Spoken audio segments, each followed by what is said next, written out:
We're talking education with the principal at Eufaula High School, Mr. Steve Hawkins. And we've known each other for a long time. I've looked forward to this interview because I'm a big supporter of Eufaula High School. I know that there's been some things happening that are changing back to a system that you had before, back to it again.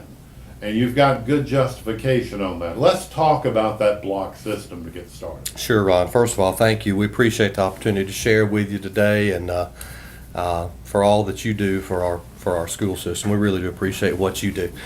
Yeah, the winds of change are kind of blowing and coming back around, maybe full circle, as things tend to do in education.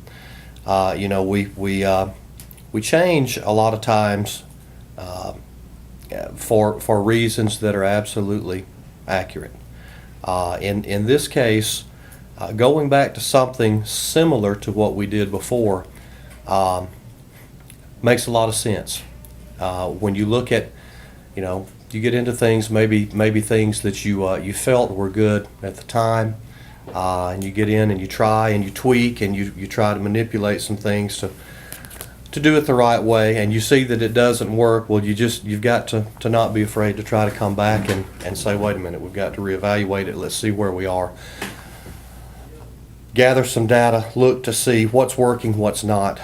Let's try to fix what we can. Well, in this case, the more that we tried to fix, the more we realized, hey, what we used to do in terms of the way that the initial day was set up really, really helped our students. One of the biggest things that we thought in terms of justifying this proposal was looking at how our kids performed on a 52-minute class times 7 versus on, say, an 88-minute class times 4. And that has been the entire, a lot of the basis for the justification. When we look at our data over the course of the last 4 years during the implementation of the 7-period day, what our kids have told us time and again was simply this: I don't have enough time in the day to be able to prepare adequately for 7 classes, 4 academics and then 3 electives. What we were finding is kids were overloaded. They may have a physics test on top of an honors anatomy and physiology test on top of a Algebra 2 with trig test on the same day. We looked at some departmentalized testing. That really didn't solve what we needed it to solve. But in a nutshell, as we looked at grades across time, we saw grades from all of our track options, from our general students to our college prep to our honors and advanced placement kids. We saw those grade averages slipping. Well, not just slipping, they were sliding. We were kind of in a free fall. And as we got to looking at that, we really, really believed what the kids were telling us, and I still do to this day. I think the biggest positive about the block that we're going to see is we're going to see kids that are preparing virtually for 2 to 3 core courses and 1 to 2 electives each semester. Okay. Again, the semesters will be a standalone semester, so credit is assigned after an 18-week period. Another big positive that this is going to do for us is it's going to allow, let's say we have a senior that fails a course, let's say an English 12 course, first semester. Well, currently on the 7-period day, we have one option to be able to allow that kid to recover a failed credit as a senior, and that is an access course.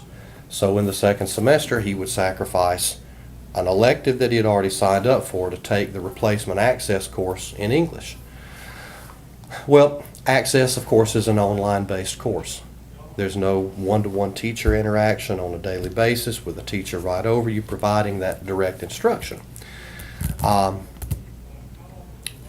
In this scenario, on the block, that same student, under the same circumstance, would go to guidance. I failed my English 12 class first semester. I need to sign up for an English class second semester. The same premise works. We take an elective, move an elective out, bring that makeup course in. But the difference is the student has an individual teacher that's sitting right there in the classroom. He's receiving instruction directly from that teacher.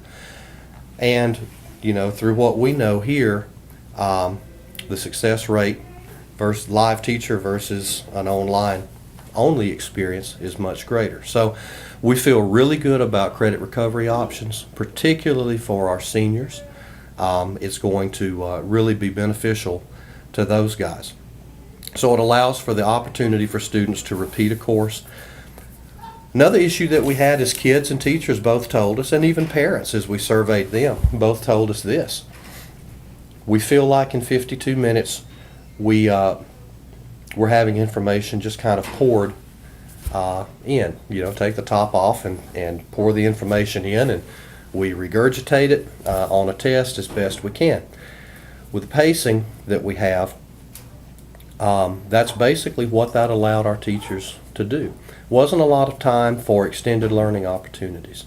We may have a lab and a science class that would be perfect to go along with a particular objective content standard. Math, we may want to do some small group work in clusters, and on that 52-minute period, it just made it very, very difficult to do that. In a lab setting, we may get to about 30 minutes in, it's time to break the lab down, clean it up, reset it for the next class. So it's going to allow our teachers to really look at doing more than just lecturing and the very basic kind of interactions that they were having with their students. Extended learning opportunities will be a big, big benefit, I think, not only in how students learn, but also in the enjoyment of their learning. I know personally, I'm the kind of guy, you can tell me and I may get it, okay? If I can write it, I can probably get it. But if I can do it, I got it, And so many kids, I think, learn based on that model, and it's through application. Real world experience is another big benefit. This is going to allow some things for us to import, like project-based learning, that will be very beneficial as well. Now, I think some other things that we looked at when we made these considerations, we looked at the opportunities that our kids had outside of the core. What elective courses could they take? Could we provide them a series of 3 career and technical courses to obtain some sort of outtake certification, credentialing, if you will? Going back to the block is going to assist us in being able to offer those extended and extra opportunities throughout the course of 4 years for all of our kids. We're going to propose tonight at our board meeting some additions to the curriculum. We're real excited about one that is going to be a true dual enrollment option. Student would be able to take a core replacement course at Wallace for maybe an English credit here. Heretofore we've not been able to do that in Eufaula, but our board has now allowed us to do that. We're really excited, working a lot with Dean Screws at Wallace, with Lynn Lemire at Wallace, and putting together some specific courses right now and getting those together. So our kids are going to have some extended opportunities. We're looking at even maybe adding some things not only to our core program, like an AP chemistry class or AP biology, those type things, but we're even also looking at maybe adding a class piano lab, in two segments for next spring. Also a music theory course. So we're real excited about what the possibilities of the schedule are going to have for our students. Another big plus for us is relationships. We talk a lot to our teachers, and I think our teachers do a real good job of trying to be a mentor for kids. Obviously, on a 7-period schedule, our teaching load is about 170 to 180 contacts per day. On a block schedule, we're looking at reducing that by half. So our teachers really get to know our kids, I think, more so having a 90 student course load at a time than 180, obviously. So, you know, we're excited about that opportunity. We're going to add to that something that's a little different. We've not done this particular thing at Eufaula High School, although we've looked at it for a couple of years. We're going to implement as a part of our block schedule a daily advisory program. We've looked at several models from across the country. Happened to see one from North Carolina at a High Schools at Work conference back in the summer. And the model that we're going to look at is really derived from Seneca High School in Seneca, South Carolina. We're making preparations now to take a group of teacher leaders to Seneca in April to look at that, bring it back, and adapt it to what will work for us. But basically, it's going to be an individual advisory program where all of our teachers, each one of our certified staff, including our guidance counselors, including our administrators, will all be assigned 12, 13, 14 students at a time. They will come to us on a daily basis. Each of those teachers will know what each one of those students' grades look like at that particular time. They'll monitor their grades. They will look at the students' college and career plans. Again, something new that we've implemented recently. Looking and having our kids look long-term. What do we want to do once we leave with a diploma from Eufaula High School? So we're looking to plan for that next step from the day that they walk in the doors in 9th grade. And I think with this advisory program, that's going to help us a great deal. You know, so with just those very simple things, we're excited. We feel like what the board is allowing us to do is truly going to be beneficial and in the best interest of our students. One of the things that I like to bring out is that there's no magic switch behind your desk that says we can go from one of these systems to another system, and it's that simple. Right. You committed to a lot of work when you, as the administrator and your faculty that's under you, when you said we're going back to this. This is not a one-week project. Right. This is multiple month project. That's right. We, we actually made a proposal about a year ago. And I think the board, in their wisdom, looked at some of the positive things from that proposal about maybe what we could do and just asked us to go back to the drawing board, take it specifically and review every type schedule available to make certain that what we're wanting to do truly is going to meet our needs, not only for the next 2 years, but on down the road, 6, 7, 8, 9 years.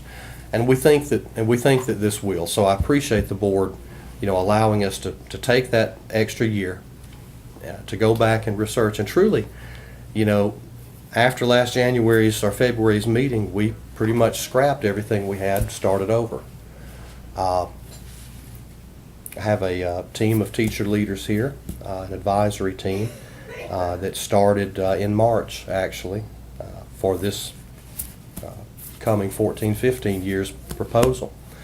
And truly we looked at research, we looked at schools across the country, we looked at schools in Alabama, schools even in our own backyard, looked at some of their data as well. And so as we went through the entire process again, we took basically from March through the end of August, collecting data, analyzing, researching, all of that. And then at that point we came back together and made recommendations as to where we felt like we needed to go. At that point we created a parent survey.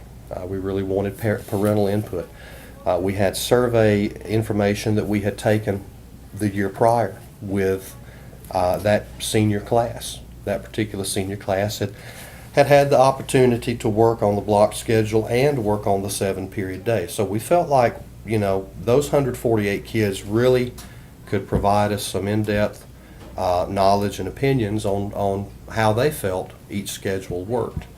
So we relied heavily on that. The interesting thing I think that we found is there's no one schedule that we can take from another school and drop down over Eufaula High School and say, here it is. It doesn't work that way. There are things even on this block that we will tailor to make our own. You know, when we looked at the data from kids, we found out that about 79% of our students have some sort of after-school commitment, be it a job, be it an athletic team that they're part of, band practice, choral, FFA tractor team, you know, all of those type situations. 79% of our kids are committed after school.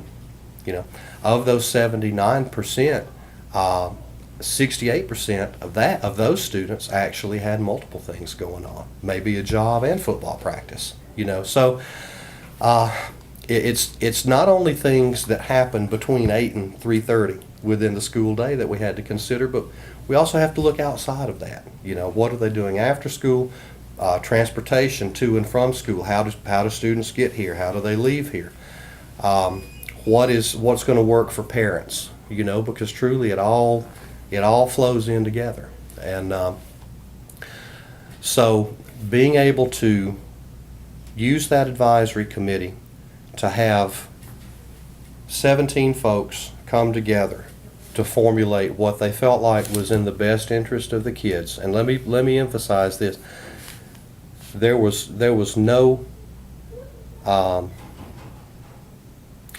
really no discussion about what is in the best interest of the teacher. And I really do commend the folks that were on our advisory committee for that, because they were student focused, they were student centered and grounded. And truly, I think that's what's going to make it go. You know, the mindset is there. These folks put in a great deal of time after the normal school day, over the summer. So, you know, they've done a great deal of legwork.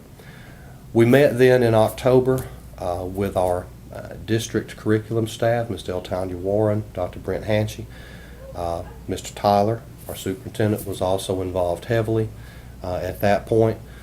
We basically invited them to our committee meetings, had a lot of time to be able to share ideas. Mr. Tyler especially provided us with a lot of insight, having come from a block school in Gulf Shores. Gave us a lot of insight and a lot of look out for us, and why don't you look at this and that, and we did, and we took a lot of his suggestions and incorporated into what we had proposed. So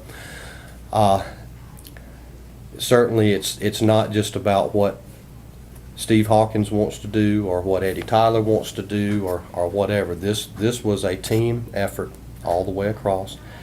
I haven't found the magic switch under the desk yet. So I guess we'll just keep on rolling up our sleeves and working together to make the best decisions for our students.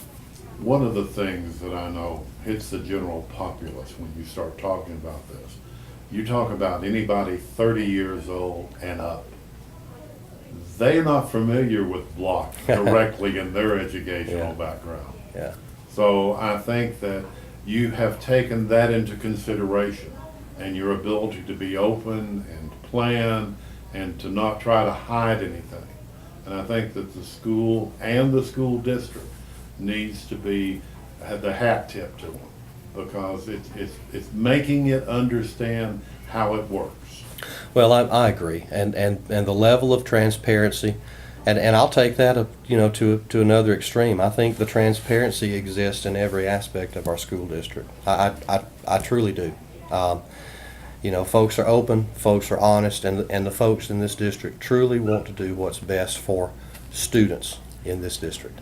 And as long as that is our guide, then everything is going to be okay. I really do want to thank our superintendent, Ms. Warren, Dr. Hanchy, our Board of Education.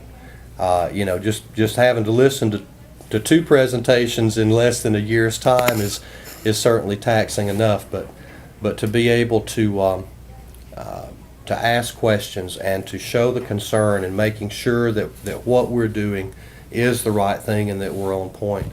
I really think that what they did is just a jam-up job, and we're certainly appreciative. One of the things, kind of want to switch gears here. Okay. Last week you had some great news. your graduation rate. Let's talk about it. Yeah, we're absolutely fired up. In fact, it's kind of hard to focus on the block right now just with the news that we got last week. Each fall, school districts across Alabama have the opportunity to look at the prospective graduation and dropout rates based on the 4-year cohort and the 5-year cohort. After reviewing that data in November and December, they allow a matchback process. Students that, and we go in and check every student over 4 years that has left our school. We want to know, and we keep track, where did they transfer to? Were they a dropout, or did they move across the river? Did they move to Salt Lake? And we keep, as those students leave us, we have our registrar keep records requests from other schools and those type things, in case those students may be either miscoded with the State Department, or if there's just no record of them leaving and transferring outside of the state of Alabama. So the burden of proof really is on the local school. So our registrar, guidance staff, our administrative staff have done a really, really good job in the last 4 years of being able to track those kids. We have used everything from Information Now, which is our database management system, to the telephone, to the computer, to word of mouth. We have used social media this year. We actually found a former graduate in Wisconsin. The state had him listed as a dropout. Well, we found him via Facebook. Messaged him. When he left Eufaula High School, he actually enrolled in Madison Public Schools in Madison, Wisconsin. We were able to get a scanned document, a copy of his diploma, use that to challenge the coding in Montgomery, and that child was removed from our dropout list. So, again, it's one of those things that it takes 2 or 3 of us about a week and a half to complete all of that. But because all of the information is gathered as we go, it's just a matter of us matching back those challenges. And in doing that, coupled with our teachers having a big focus with all of the kids with whom they teach, really pushing, graduate from high school, get your diploma, don't drop out.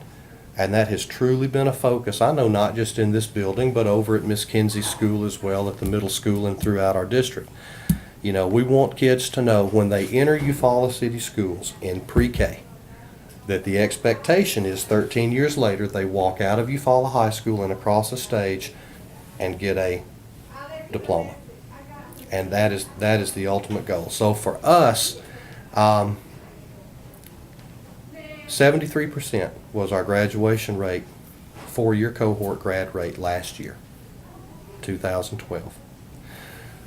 We were informed last week that the 2013 graduation rate absolutely blew the top off of that number. We gained 13 percentage points. Our graduation rate for 2013 is 86%. So, we've kind of got the proud papa syndrome going on over here, and all of our teachers are excited, our kids are excited. So, just a really good job by everybody in the building. Our kids for hanging in there with it and graduating, first of all. Our teachers and our parents for promoting that high school diploma with our students, and just letting them know from the time you come in, the expectation is you're going to walk, and you're going to walk with a diploma. So we're fired up, we're excited for what the future holds, and certainly look forward to reaping the benefits and the rewards from that hard work. In a recent tour we had of the facility with 2 of the state representatives and a senator and a representative from this area. One of the things that I was so glad to hear is that there are programs in place here at Eufaula High School to make sure that there is a basic understanding of how to balance your checkbook. That's right. This has been a big gripe of mine for years. Yeah. That we graduated students in other states and they couldn't count change, they didn't know. That's right. And It just amazes me that this was seen as an important thing and you dealt with it. Well, we did, and it's, our teachers in our math department and even in our marketing department kind of came together, and, we all recognized the need for that. We had kids that could do upper math, but we had those same kids that maybe couldn't calculate at Goodies what is 20% off of a sale item, or, how to balance my checkbook, or those type things. Those things back in the day when we were in school were all taken care of in an old consumer math class, So yes, there are certainly some deficiencies there. We have addressed those through some intervention practices, also through some curricula that we've implemented in a couple of our courses, particularly Miss McKee. So we're really pleased with that and really excited about those results. And then just the other day, as we were working on our final draft of our registration guide for next year to submit to the board, we were notified by the State Department that I think it's worked its way up now. So they are adding a adding a course that will be a senior level course for us called Algebra and Finance. And some of those very consumer mathematics standards are going to be addressed in that curriculum as well. So, we're really excited about that. Mentioning the visit by Senator Beasley and Representative Fort, it's always good to have those guys in our building, and they do come often and always have very positive things to say about our students, about our teachers, about our building. I have to tell you, those two gentlemen, I can't imagine a senator or representative being any more supportive for school and community than those two. So we certainly appreciate those guys making it a practice to come through and just check out with what's going on and truly ask opinions of our teachers and even our students. They really want to know what's going on, and they want to know what they can do to make things better. So kudos to both of those gentlemen. One of the things that I've observed over the years here at Eufaula High School is that you can walk down the hallway and you can look at all the different doors to all the different classrooms and areas, and there's so many success stories behind each one of those doors. Mm-hmm. No matter. Mm-hmm. And the people of Eufaula need to be proud of what they have here and support it. What would be the best thing you could tell a parent to do to help us even get this graduation rate higher, to get a better school spirit? What would be your advice to them? Just get involved. In in the course of revamping continuous improvement plans, not only in this building, but at all of our schools that we do. One of the things that we see across schools and across time is parental involvement that's dwindled a great deal. In this building, you can look no farther than our booster club attendance. And we have 3 separate booster clubs here. Having 4 or 5 parents that are the same 4 or 5, night in, night out, year in, year out, that are trying to truly handle all of the activities of a booster club to provide resources for our kids and their programs. It's really tough. My word would just simply be, there's a place for you, there's a niche for you. Volunteer. We just came out of a big volunteer day yesterday with Martin Luther King Day, and I saw all over the local media here yesterday opportunities for service, folks painting at the Boys and Girls Club, playground cleanups, all of those type opportunities for service, and we certainly have those same type opportunities here. Get involved. Don't be afraid to call. Certainly if we have any questions or concerns involving our school or your children, don't be hesitant to pick up the phone and call. Don't be hesitant to pick up the phone and come and see us. Truly, we're here to help. We want to have the best school possible. We want to have the best district possible. We need and we want parents to help us. Our programs need you, and we do as well. That would probably be my biggest challenge, is just simply get involved.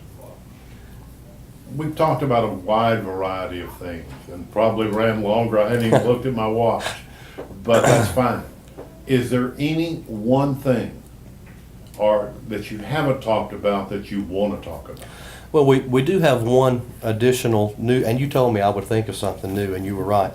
We do have one additional thing that I'd like to mention. We try really hard to keep parents informed.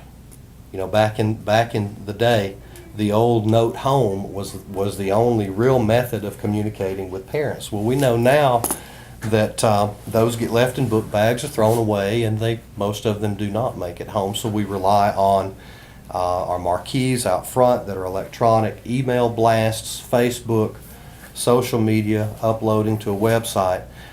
And that's all good. But for so many people that stay on the go, like you and I, it certainly is nice to be able to have something come to us right here. These are always attached at our hips now. This is how we all operate. It's just the time that we live in. So with that being said, I looked right after Christmas and have found a service that we can provide to our parents, our students, anyone really that wants to do it. We have a free text alert system that we've implemented. We send out texts regarding everything from grade reports to football game dates and basketball, this, that, and the other. So those of you that are interested in receiving text alerts from the high school, if you would text EHS 163 to the number 96298. Again, just simply text EHS 163 to the number 96298. You'll be signed up automatically to receive text alerts from Eufaula High School.